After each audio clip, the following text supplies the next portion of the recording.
Data Wednesday Spectacular. Ooh, here at the Woke Is Data it? Arts and Sciences Center. Joined as always by Emma, always lurking, and Matt, never Muscardi. I'm Collusion. The real question, Oh, Matt, is why do I introduce people when they're not here? What's the point of that? I don't know why I do that. not only that, but it when you write the intro for Emma, she reads it as if she's you. Well, She notice doesn't that like even change it. ever since I've been writing her intro, she hasn't been showing up for the show. That's been driving her away. In today's angular scented bag of sadness colored nuggets called July 27th, 2022, BlackRock versus BlackRock and Matt's anti woke report. Actually, my BlackRock versus BlackRock report kind of is a anti woke report, I think too. Okay, we'll see. All right. Here's what I did. Here's what I'm working on all morning. And again, I asked the question, why do I bother? Why do I do this? This is I don't like know why we do anything we do since anymore. since 8 in the morning, I've had open the 2022 BlackRock Investment Stewardship Report, and then I also opened the 2021 BlackRock Investment Stewardship Report. Why? Just think, people. Nobody else. This is what we do. This is Pretty the insane, isn't value it? add. But I think there will be a few people in the audience who are going to like this. And for you people who work at BlackRock, feel free to disagree and yell at me. Like, engage with the show. You might think that my assessment is completely rudimentary and ridiculous. So tell me why I suck. I think they're gonna have an issue with the way you say rudimentary. BlackRock. Here we go. Random thoughts in no particular order. Again, I compared these reports side by side, and there's actually a lot to discuss here, but I'm going to spare you and only discuss about 400 hours worth. So here we go. Oh, thank God. In no particular order. Let's start with Uh, management my bad. proposals. Management proposals. So again, this is the investment stewardship team at BlackRock. This is essentially how they voted at proxies, the alternative democracy, right? This is All their right, power this is at what work. they do. This is the power of BlackRock in action. Okay, so while yes, the percentages were slightly higher last year for votes against management and votes against directors, good. pretty much the same. It's the language change that actually appealed to me. The language change. Okay, let's go over it. In 2021, they would say total votes against director election. In 2022, they purposefully changed. Remember, because we've written these reports, Matt, and there's a lot of copy and pasting and just kind of changing a few you numbers. just keep it, yeah. They purposefully changed tables and labels, and here's how it changed. 2021, total votes against director election. 2022, total director elections BlackRock did not support. Very subtle, Oh.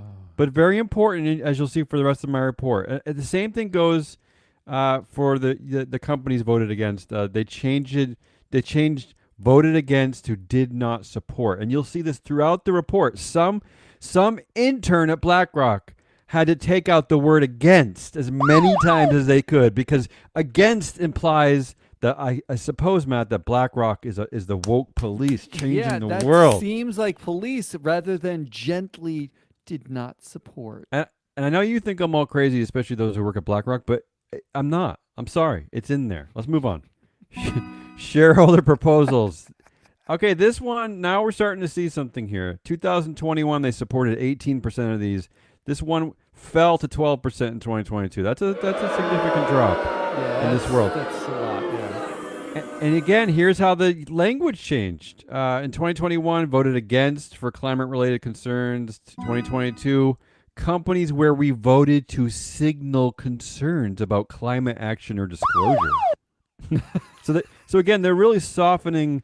They don't want anyone to think that they have a thought or an opinion about anything. Wow. Yeah. I mean, this is this is important. You hate it. I love it. Stop your sentence on important. Stop the show. I love it. This is because I used to write these kinds of reports for 10 years. I wrote reports. Yes. It's like what we did. Yeah. And we thought about every time we changed the language, and there was 1,200 people who had to read a report before it ever went out. Yeah. And they would change it to soften it 55 times. And one of two things is probably happening here. Either A, the person writing the report is different and likes their own language. I don't believe that. Or B, BS. BlackRock is making a strategic decision to soften its language so you don't think that they're aggressive in any way, shape, or form. Okay, more proof of this. In 2021, they had a whole say-on-pay table. BlackRock votes on management say-on-pay proposals, all the votes against. Nice big table. 20 votes against. They give you all the information, a lot of good disclosure here. 2022, this table is removed from the report. Again, not great. Again, we've written these reports. This is highly unusual. There's no reason not to disclose this other than the fact that this is a trigger for anti-woke people, that BlackRock even votes against say-on-pay proposals. But again, they removed this completely. You have anything to say? Can I keep moving on? You can keep moving on, but I did notice that the way... I mean, part of the reason why they might have actually removed this one is I had a hard time understanding what it actually said. I did not really get it. I didn't get it. Let's move on to climate and natural capital. This is a section on climate and natural capital, and this is the big one because let's not forget that Larry Fink had a very strongly worded letter about this a few years ago. For 10 years, calling out CEOs to get on board, and we got to deal with this climate crisis, right? Okay, so here's on the climate train. This is an important section because you do see a dramatic shift here. First of all, 2022 comes right out and says that we were more supportive of management, recognizing significant progress from companies. If you can imagine. Wait a minute. They literally just said they explicitly said we were more supportive of management. I mean, again, the people in legal or marketing or wherever at BlackRock, they're playing a very specific game here. They're afraid to say language. Look, I usually agree with nothing you say, and this is 100%. I agree with this. Here's the data proof. They supported 321 climate proposals last year, only 234 this year. They voted against 256 directors last year for climate-related concerns, 176 this year. So climate's not a concern this year. It is no longer a concern, except for in the APAC region. Except in Asia, it looks like they're still willing to call people out. But you can see on this chart I included that only Matt can see is that especially in the U.S., this is really falling. It's a big decline here. And, big decline. Okay, let's go. Let's get to the language again. Let's stick with the language analysis. The introduction to this section is very telling. In 2021, the report said, BlackRock, as a long-term investor on behalf of our clients, believes that climate risk is investment risk and that every company's business model will be profoundly affected by the transition to a net zero economy. In 2022, they said climate risk and the energy transition are long-term factors impacting businesses and communities globally. And while companies in different sectors and geographies will be affected differently, this transition is an increasingly unavoidable investment issue. So again, they just went from climate risk is a long-term investment risk to like, well, these things kind of affect these companies a little bit. Maybe they're over there a little bit. I don't know. We'll see. But there are two big keywords that stuck out to 2022 to me, which are the insertion of the word long-term. So now they're basically saying like, okay, we know it's a risk. It's a long-term risk. It's a someday risk. We're just saying it with all the someday risks, like asteroids and aliens, right? And they also said unavoidable investment, increasingly unavoidable. Yeah, like we can't. Don't blame us. We have someone else's problem. Somebody else did a thing. It's not us. It's just like somebody put us on the train tracks. It's unavoidable. The train's gonna come. We just don't. There's nothing we can do. In their main takeaway section, again, on climate, in 2021, they say climate risk is investment risk. 2022, they say that BlackRock's approach to climate risk and opportunities and the global energy transition is based on our role as a fiduciary to our clients. So they've gone from... They use the F word. They've gone from your cool kind of radical uncle to your very conservative grandpa, all in one. They did. They dropped the F word Fiduciary. Yeah. 'Cause And they added the O word. They added opportunities. They I added don't think opportunities. there Like, is there's some an money O to be word. Is made there an here. O Money to be word? made here. There is an O word. 2021. They use some key language here. That this is you call this a dog whistle for activists. We engage with companies. We ask for sufficient disclosures. In 2022, they said they got rid of all that. And they said we are interested in hearing from companies. What? So again, they're getting rid of all the activist language. They're going right back to like, maybe reach out to us if you can, if you're not busy. What are you pen pals now with the companies? You own the companies. You're interested in hearing from the companies. Well, we wrote a nice letter to them 2 years ago. We're really hoping that they get back to us. We're interested in hearing. And That's where we're at.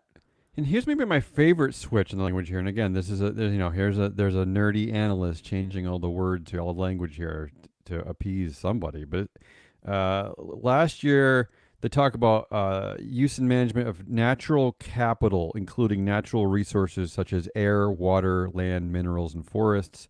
They actually changed that in 2022. Natural capital, i.e., the supply of the world's natural resources from which economic value and benefits can be derived. Wow. Right, so they've completely turned back to like, how can we use natural resources to make some money, people? Not how can we save the planet.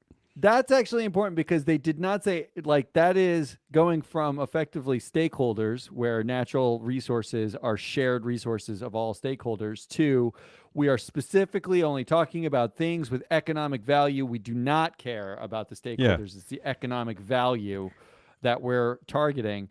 And worth noting here, they did not have air and wind as their elements.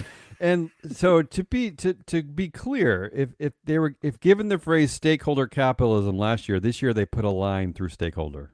I'm just saying. Yeah. No judgment. Yeah, I'm just saying what they did.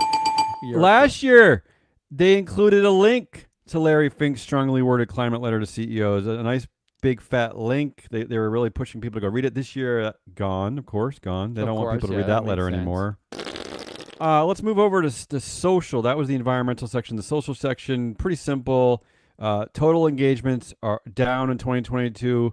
And the percentage of proposals supported is way down. In 2021, they supported 36% of S proposals, social proposals. 2022 down to 19%. So already we're seeing a significant drop here. Is that Larry? Yeah, and finally, let's get to the conclusion, what they call the parting thoughts. Okay, again, this is telling language here. Okay. Okay. In 2021, well, first of all, let's just start with in 2021, the parting thoughts section was 238 words. In 2022, it was 117 words. So they're already getting rid of all the poetry. They didn't have any thoughts this year. Take the poetry out. There's nothing to talk about. 2021 starts with this. Investment stewardship has long contributed to BlackRock's mission of helping more and more people experience financial well-being. That's what they actually said in 2021. In 2022, they get rid of that completely and they say, to open up their parting thoughts, we expect to continue to take a measured approach to our stewardship activities on behalf of clients. Wow. That's a big difference. Terrible. That's a huge difference. They had a mission before. Last year they were a mission. This year there's no mission. There's just And finally, in 2021, they say we have been encouraged by companies' responses to the turbulent events of 2020, as well as the coordinated efforts emerging between companies, governing bodies, and investors to accelerate progress on environmental and social risks and opportunities. In 2022, that language was completely scrubbed, and instead they say, we continuously receive useful feedback from companies and clients as we engage over the proxy year, and these insights will help us refine our global principles and voting guidelines. So they're completely back to like a completely wishy-washy. Nothing's going on. We're nothing. We're like empty vessels. It is worth saying that we are the only ones doing a linguistic analysis of the BlackRock year-over-year. I think this is important. Report. I think this feeds into your anti-woke reports because this is proof right here that in the span of 12 months that already nobody wants to save the world anymore. They're just they're The fiduciaries. They're anti-wokes are fiduciaries. winning, except that they're actually not the winners. So here's my anti-woke Yes. war escalation risk alert. And this is actually an unintended consequence of the anti-woke stupidity. And it's not just BlackRock changing its language. Here's a short history, all right? We talked about this in pre-production, but Elon Musk leaves California because it's too woke. Right. Arguably the first move in the anti-woke movement, the modern Yeah. anti-woke movement, maybe. Okay. You know, like moves to Texas, where it's like more business friendly, and he doesn't have so many his employees don't have so many legal rights and things like that. Mhm. At the same time, somewhere in Florida, companies are offering to pay for gender affirming care travel. Right, that's the anti-woke counter move, where they're Okay. basically saying like, okay, you're going to ban gender affirming care in California. You're going to ban all sorts of stuff. Guess what? We're going to send them somewhere else and we'll pay for it. So F you, we care about our employees. Not to be outdone, of course. Texas and Florida are both proposing, they have laws now punishing companies who pay for travel for Right. employees. Yeah. Oddly, Anything that's not like a white male getting like their prostate checked is basically, Mhm. Or Viagra. you're banned for, right? Now that can only really be described as anti-woke at this Got it. point, I'm right? still Like with you so far. you're with me so far. We're Yeah. anti the anti and the of the anti. And now here's the latest addition to this short history of anti-woke stupidity, which is California's Governor Newsome signs gun Yes. law modeled after Texas abortion ban. We're using Texas's perverse abortion law to actually save lives, he said. It's an anti I like it. move, right? I like We're it. 4 antis in is what we are. I like it. Here are my thoughts, though. Here's where it's a risk alert. Both of these laws, when you read the actual legalese that they put in, they effectively create private citizen action, is what they call Mhm. it. It's like citizen arrests, where you can generate a bounty as a private citizen if you point out someone who's doing these things and they are successfully prosecuted by the state. So in Texas, you will point out the window and say that woman's going to get an abortion, and she is, and Texas finds out and they get her and they prosecute her. You get a bounty. The same thing is true in California now. If you see someone else moving a bazooka or selling What it to an neighborhood is that? 18-year-old, Right. now you can collect a bounty on that if they Okay. get prosecuted. Okay, you with me? Sure. Yeah, kind of. I don't like this world though. It doesn't sound like a fun world to live in. But guess who wins when that's the world that we're creating? You know what? I can guess, but tell me. The big winner Yes. is tech, is Of course. Silicon Valley bros. Because they're the really only ones enabling you to track anyone. Well, there are 2 apps specifically that basically monitor your neighbors and your neighborhood in real time. I So think I know what you're every talking about. time Yeah.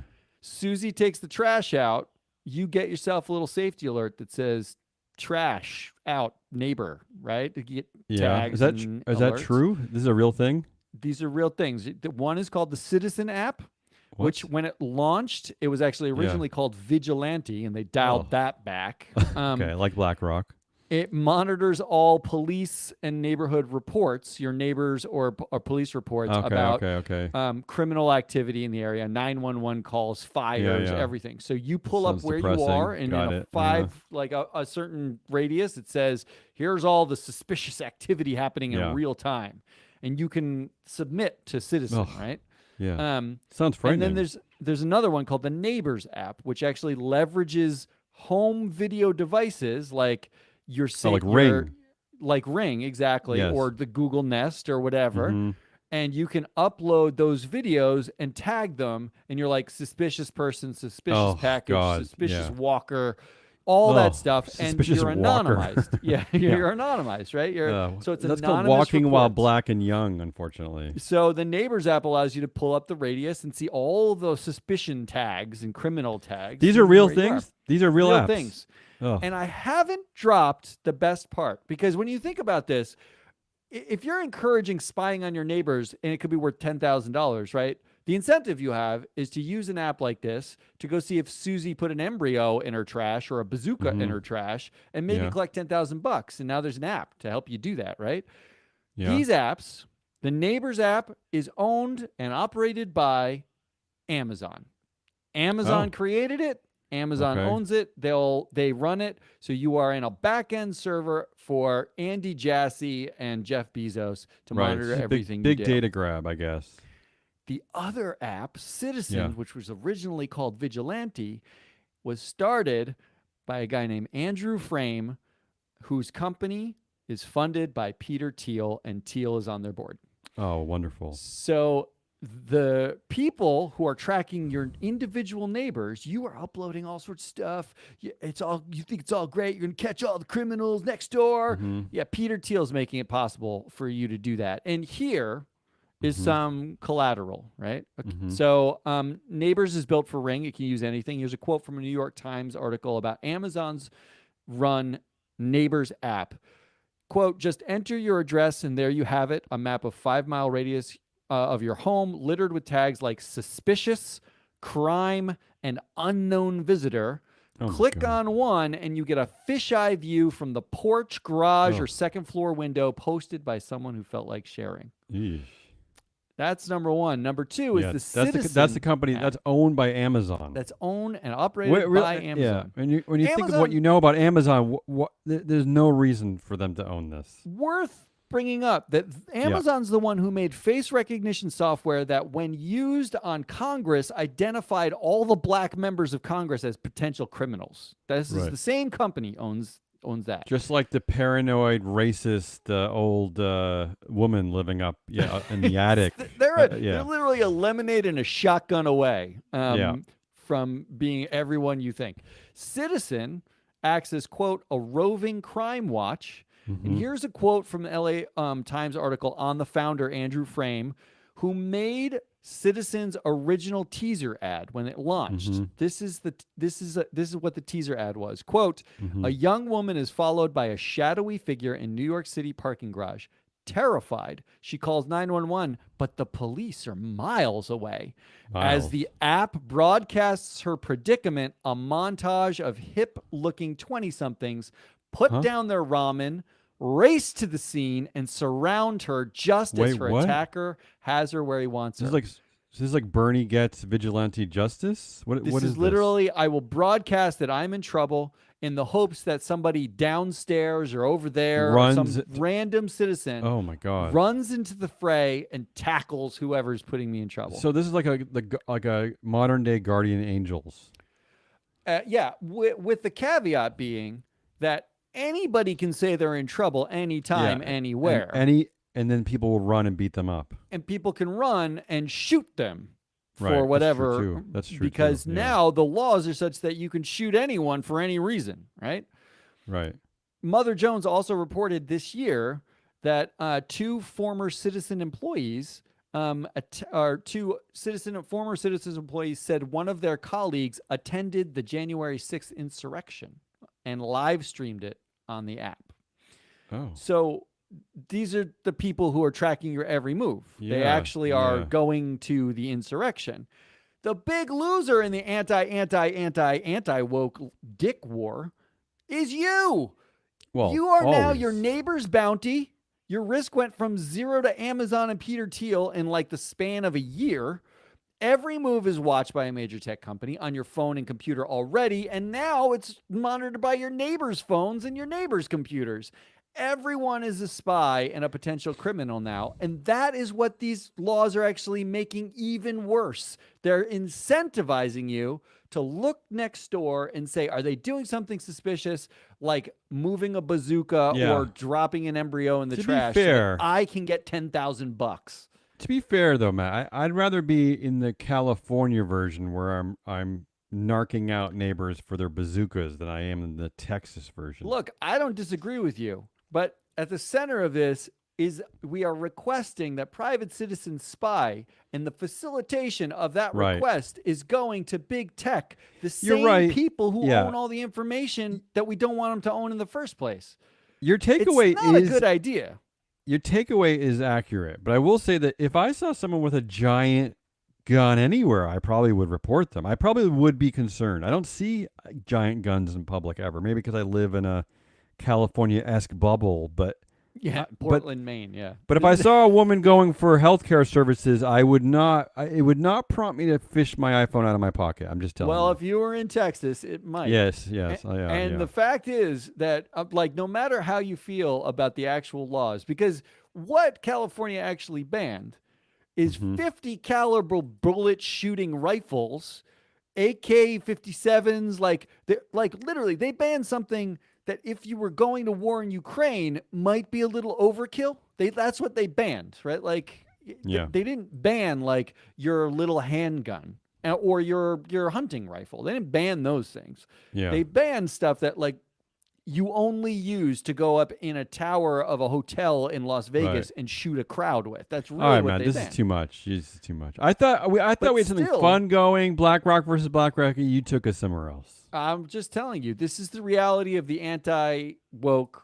stupidity. The I'll tell you- escalation yeah. war gets us to a place where we are relying on not only private citizens, but the apps that facilitate private citizens. Can I You're add to this, you've Matt? incentivized all the wrong things. I'm going to add a little bit of anecdotal data to this to support your theory. Is that in 2021, sitting in my backyard, I noticed 0 drones flying above me. In 2022, sitting in my hammock in my backyard, I noticed 1 drone. So you're right. Those drones can They're upload coming. all that They're activity coming.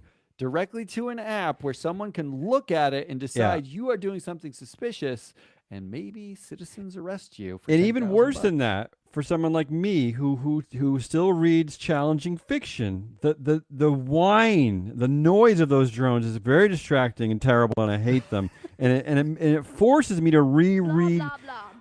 passages in challenging fiction that I may not like in the first place. You understand how troubling like it is for that- me? That is the concern. That is the absolute concern. That's we the have real here. issue here. It's That challenging is fiction. Business pants and our concerns about how difficult it is to read fiction when your neighbors are spying on you. That's Damien Challenging Ross. I'm fiction. Matt Get it right. Biscardi. We are Free Float Media. Come back tomorrow for more business pants. Until then, goodbye.